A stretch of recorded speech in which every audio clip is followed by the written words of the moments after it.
বাংলাদেশি আর বাংলাভাষী এই বিষয়টাকে পুরো গুলিয়ে দিতে চাইছে পিসি ভাইপো। তারা পরিকল্পনা করেই এটা করছেন, কারণ তারা নিশ্চিত জানেন যে বাংলাভাষী মানেই পশ্চিমবঙ্গবাসী নয়, তাদের মধ্যে বাংলাদেশিরাও রয়েছে। কিন্তু তারা এটা করছেন তার মূল কারণ হচ্ছে ভোটার তালিকা থেকে যাতে অনুপ্রবেশকারীদের নাম বাদ না যায়, কারণ তারাই হচ্ছে তার ভোট ব্যাংক। আর সেই জন্যেই পরিকল্পনা করে তারা বিষয়টাকে গুলিয়ে দিতে চাইছেন। নমস্কার, আমি প্রদীপ দাস, আর আপনারা দেখছেন দেশপ্রেমিকদের চ্যানেল আমাদের ভারত। অনেক আগে থেকেই পিসি ভাইপো দুজনেই বাংলা এবং বাঙালিদের ওপর চক্রান্তের কথা বলছেন। তারা বাংলা ভাষার উপর আক্রমণের কথা বলছেন। ভারতবর্ষের বিভিন্ন প্রান্তে বহু অবৈধ অনুপ্রবেশকারী রয়েছে। তারা পশ্চিমবঙ্গকেই করিডোর হিসেবে ব্যবহার করে বিভিন্ন জায়গায় বসবাস করছে। দিল্লি, কর্ণাটক, কেরল, মহারাষ্ট্র, উত্তরপ্রদেশ বিভিন্ন জায়গায় রয়েছে এবং তাদের এবার বাংলাদেশে ফেরত পাঠানোর কাজ শুরু হয়েছে। আর সেই কাজ যখন শুরু হয়েছিল তখন থেকেই তারা বাংলা এবং বাঙালিদের ওপর আক্রমণের তত্ত্ব খাড়া করেছেন। তারা ভুলেও বলছেন না যে অনুপ্রবেশকারীদের ফেরত পাঠানো হোক, কিন্তু তাতে পশ্চিমবঙ্গের কোনো বৈধ নাগরিক যেন হেনস্থার শিকার না হয়। তারা পুরো বিষয়টাকেই গুলিয়ে দিচ্ছেন প্রথম দিন থেকে। এবং এসআইআর শুরু হওয়ার আগে থেকেই মুখ্যমন্ত্রী বলতে শুরু করেছিলেন যে তিনি এসআইআর হতে দেবেন না। তারপর যথারীতি এসআইআর হয়েছে এবং এসআইআর হওয়ার পর তিনি যখন দেখলেন যে অনুপ্রবেশকারীদের নাম বাদ যাবে, তখন তিনি বিএলওদের ওপর পরোক্ষভাবে চাপ সৃষ্টি করলেন। তিনি বললেন, ভোট শেষে নির্বাচন কমিশন চলে যাবে, রাজ্যে থাকবো আমরাই, কোনো বৈধ নাগরিকের যেন ভোটার তালিকা থেকে নাম বাদ না যায় সেটা দেখতে হবে। আর সেই কারণে বিএলওরা বহু ক্ষেত্রেই ত্রুটিপূর্ণ ফর্ম জমা দিয়েছেন, আর যার ফলশ্রুতিতে এখন 1,34,00,000 মানুষ লজিক্যাল ডিসক্রিপেন্সির তালিকায় রয়েছেন এবং যার শুনানিতে হিমশিম খেতে হচ্ছে নির্বাচন কমিশনকে। এই এসআইআর চলাকালীনই মুখ্যমন্ত্রী বার কয়েক এসআইআর প্রক্রিয়া বন্ধ রাখার কথা বলেছেন। এই জন্য তিনি নির্বাচন কমিশনকে চিঠিও দিয়েছেন, কিন্তু কাজের কাজ কিছু হয়নি। এসআইআর প্রক্রিয়া কিন্তু চলছে। আর পাশাপাশি পিসি এবং ভাইপো বাংলাদেশি এবং বাংলাভাষী বিষয়টাকে গুলিয়ে দেওয়ার চক্রান্ত করে চলেছেন। যেখানেই কোনো আক্রমণ বা কিছু হয় এবং তিনি যদি বাংলাভাষী হয়ে থাকেন, তখন সেটা নিয়ে তারা হইচই শুরু করেন। পশ্চিমবঙ্গে কাজ নেই, তাই লক্ষ লক্ষ পশ্চিমবঙ্গের বেকার যুবক যুবতী বিভিন্ন রাজ্যে পরিযায়ী শ্রমিকের কাজ করেন।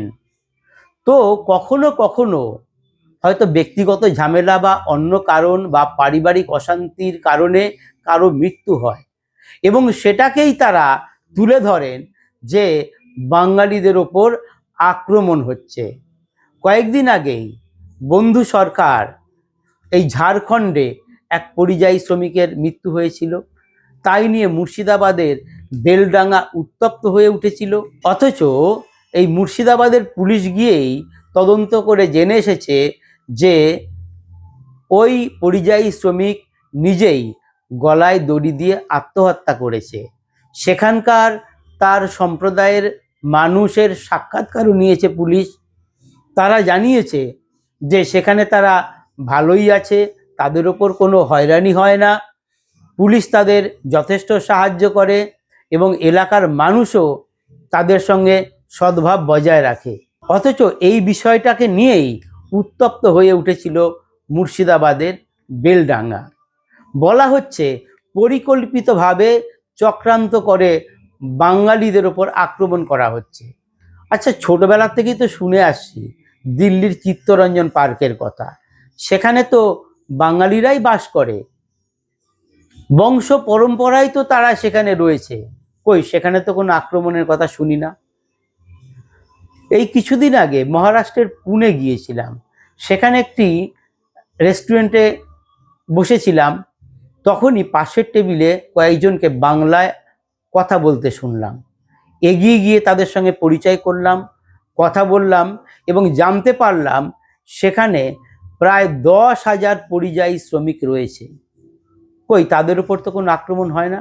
তাহলে যেখানে হাজার হাজার লক্ষ লক্ষ পরিযায়ী শ্রমিক বিভিন্ন রাজ্যে ছড়িয়ে রয়েছে, যদি পরিকল্পিতভাবে বাঙালিদের ওপর আক্রমণ হতো তাহলে তো কেউই কাজ করতে পারতেন না, তাহলে সবাইকেই চলে আসতে হতো। আবার এই যে ঘটনাগুলো ঘটে তারও একটা রকম ফের আছে। সব জায়গায় কিছু ঘটলে কিন্তু পিসি ভাইপো হইচই করেন না। যেমন কেরল, কর্ণাটক, তামিলনাড়ুতে যখন বাংলাদেশিদের উচ্ছেদ করে ফেরত পাঠানো হয়, তাদের বস্তি গুড়িয়ে দেওয়া হয়, তখন কিন্তু পিসি ভাইপো চুপ থাকেন। মূল লক্ষ্য হচ্ছে বিজেপি শাসিত রাজ্য। সেখানে কিছু হলেই তারা বলতে শুরু করেন এই কেন্দ্রীয় সরকার বাঙালি এবং বাংলার বিরুদ্ধে চক্রান্ত করছে। আবার ভাইপো তো এক ডিগ্রি এগিয়ে বলেন যে বাঙালিদের বশ্যতা স্বীকার করার চেষ্টা করা হচ্ছে এবং আমরা বশ্যতা স্বীকার করব না, তিনি গলা ফাটিয়ে বলেন। কে বলেছে বাঙালিদের বশ্যতা স্বীকার করতে? এরা তো একটা গণতান্ত্রিক দেশ। বাঙালিরা, এই বাংলার মানুষ ভারতবর্ষের যে কোনো প্রান্তে যেতে পারেন, থাকতে পারেন, তারা রয়েছেন। তাহলে হঠাৎ কেন এই বশ্যতা স্বীকারের কথা আসছে? আসলে মূল লক্ষ্য হচ্ছে বিভিন্নভাবে প্রচার করে একটা জায়গায় নিয়ে যাওয়া যে বাঙালিরা নির্যাতিত, বাংলা ভাষা উপর চক্রান্ত করে বাংলা ভাষাভাষীদের উপরে আক্রমণ করা হচ্ছে। মূল লক্ষ্য সেই অবৈধ অনুপ্রবেশকারী, যার জন্যে তারা পুরো বিষয়টাকেই গুলিয়ে দিতে চাইছেন। তার কারণ কি জানেন? নিজেরা জানে যে ভোটার তালিকায় কি করা আছে। সম্প্রতি নির্বাচন কমিশন সুপ্রিম কোর্টে যে হলফনামা দাখিল করেছে, তার তথ্য জানলে চমকে উঠবেন। তাতে দেখা যাচ্ছে পশ্চিমবঙ্গে সবথেকে বেশি উর্বর বাবারা রয়েছেন। পৃথিবীর কোথাও এত উর্বর ক্ষমতা সম্পন্ন বাবা নেই। ফলে সেদিক থেকে তো এগিয়ে বাংলা, কারণ বাংলা সন্তান উৎপাদনে এখন সর্বশ্রেষ্ঠ। নির্বাচন কমিশন যে তালিকা জমা দিয়েছে তাতে দেখা যাচ্ছে 389 জনের পিতা এক ব্যক্তি। এটা হচ্ছে আসানসোলের বারাবণীর ঘটনা। আবার আরও একটা বিষয় দেখা যাচ্ছে, বালিতে এক ব্যক্তি রয়েছেন যার ছেলেমেয়ের সংখ্যা 310। এরকম 7 জন রয়েছেন যাদের ছেলে মেয়ে 100-র ওপর। 8,682 জন রয়েছেন যাদের সন্তান সংখ্যা 10-এর বেশি। আর এরপরের সংখ্যাটা শুনলে আরও অবাক হবেন। সেটা হচ্ছে 10 জনের বেশি সন্তান রয়েছে এরকম পিতার সংখ্যা হচ্ছে 8,682 জন। আর 6-এর বেশি সন্তান রয়েছে এরকম পিতার সংখ্যা 2,656 জন। আর 5-এর বেশি সন্তান যার রয়েছে তাদের সংখ্যা কত জানেন? তাদের সংখ্যা 45,954 জন। তাহলেই বুঝুন যে ভোটার তালিকায় কি গরমিল রয়েছে। এবং উর্বর পিতারা এই পশ্চিমবঙ্গেই রয়েছে।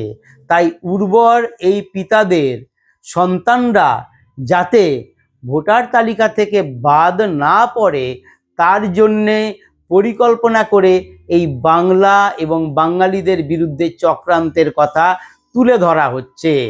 আর সেই কারণেই বিভিন্ন জায়গায় বিক্ষোভ ভাঙচুর চলছে এবং আপনারা লক্ষ্য করলে দেখবেন এই সমস্ত বিক্ষোভ ভাঙচুর হচ্ছে মূলত মুসলিম অধ্যুষিত এলাকায় এবং সীমান্তবর্তী জেলাগুলোতেই এই কাণ্ড ঘটছে এবং মূল লক্ষ্য হচ্ছে ভোটার তালিকায় এদের নাম তোলা।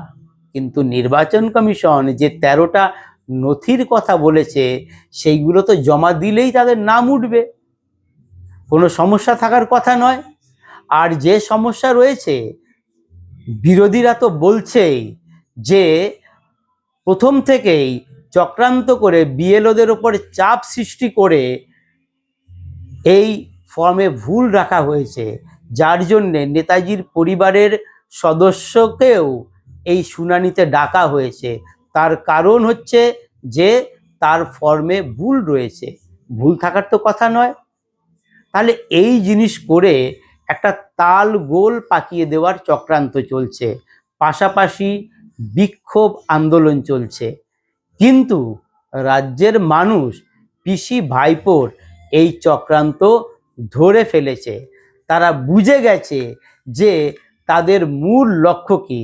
তাদের মূল লক্ষ্য হচ্ছে ভোটার তালিকা থেকে যাতে অবৈধ বাংলাদেশি অনুপ্রবেশকারীদের নাম বাদ না পড়ে। আর সেই জন্যেই তো নিউ টাউনে একটা কলোনি বানিয়ে সেখানে বাংলাদেশিদের জামাই আদরে রেখে দেওয়া হয়েছিল। মধ্যম গ্রামে কলোনিতে একইভাবে কয়েকশো বাংলাদেশিকে জামাই আদরে রেখে দেওয়া হয়েছিল। এসআইআর ঘোষণার পর তারা হঠাৎ উধাও হয়ে গেছে এবং সীমান্ত এলাকা দিয়ে পালে পালে বাংলাদেশিরা পালিয়ে গেছে। কিন্তু যাদের ভোটার তালিকায় নাম আছে, যার ছেলের সংখ্যা 300 ছাড়িয়েছে, কারো 310, কারো 389, কারো 100, সেই যে যাদের ভোটার তালিকায় নাম আছে তাদের তো রেখে দিতে হবে। সেই জন্যেই পরিকল্পনা করে এই বাংলাদেশি এবং বাংলাভাষী বিষয়টাকে তুলে ধরা হচ্ছে এবং পশ্চিমবঙ্গের মানুষ বুঝে গেছে। তাই লক্ষ্য করবেন যে আন্দোলনগুলো হচ্ছে সেখানে কিন্তু সব বাংলাভাষী যাচ্ছে না, সেখানে যাচ্ছে একটা নির্দিষ্ট সম্প্রদায়ের লোক। আর একটা কথা বলি, কিছুদিন আগে হঠাৎ দিল্লি পুলিশ কয়েকজন অনুপ্রবেশকারীকে ধরেছিল। প্রমাণ হিসেবে তারা বলেছিল এরা বাংলাদেশি ভাষায় কথা বলছে। আর তাই নিয়ে হইচই হলো, বাংলাদেশি ভাষা আবার কি? আসলে আমিও জানি, আপনারাও জানেন। জানেন কি না কন যে বাংলা ভাষায় কথা কইলেই তো আর বাঙালি মানে পশ্চিমবঙ্গের লোক হওয়া যায় না, কারণ বাংলাদেশিদের একটা আলাদা উচ্চারণ রয়েছে, তারা সেরকম করেই কথা কয়। তা কথা কইলে আপনি ধরতে পারবেন কি না? আমি যেমন বুঝতে পারি কে বাংলাদেশ থেকে নতুন আইছে, হ্যাঁ, কে অনেক দিন আগে আইছে, কারণ তাগো ভাষা কিছুটা পরিবর্তন হয়েছে। কিন্তু যারা সদ্য বাংলাদেশ থেকে আইছে তাগো কথা তো ধরে ফেলান যাবেই। তাহলে কি বুঝতে পারলেন যে বাংলাদেশি যারা তারা বাংলা ভাষায় কথা কয় আর আমরা হচ্ছি বাংলা ভাষায় কথা বলি। তা এটা পরিষ্কার। ফলে দিল্লির পুলিশ কিছুই ভুল করেনি। তারা বলেছিল যে এরা বাংলাদেশি ভাষায় কথা বলছে, অথচ সেই বিষয়টাকেও গুলিয়ে একটা উচ্চ পর্যায়ে নিয়ে যাওয়া হয়েছিল।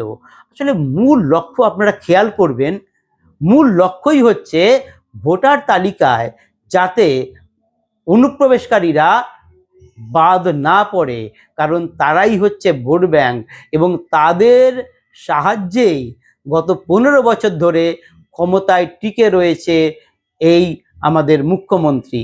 তাই পিসি ভাইপো আবারও যাতে তৃণমূল ক্ষমতায় আসতে পারে তার জন্যেই আবার এই ন্যারেটিভটা তৈরি করতে শুরু করেছেন। কারণ ইতিমধ্যেই 58 লক্ষের নাম বাদ গেছে, ফলে তারা প্রমাদ গুনছেন। এইবার যদি সব মিলিয়ে 1 কোটির ওপরে বাদ যায় তাহলে তো তারা ক্ষমতায় আর ফিরে আসতে পারবেন না। সেই জন্যেই তাদের এই চক্রান্ত। নমস্কার, আমার প্রতিবেদন কেমন লাগলো অবশ্যই কমেন্ট করে জানাবেন, আর ভালো লাগলে শেয়ার করবেন।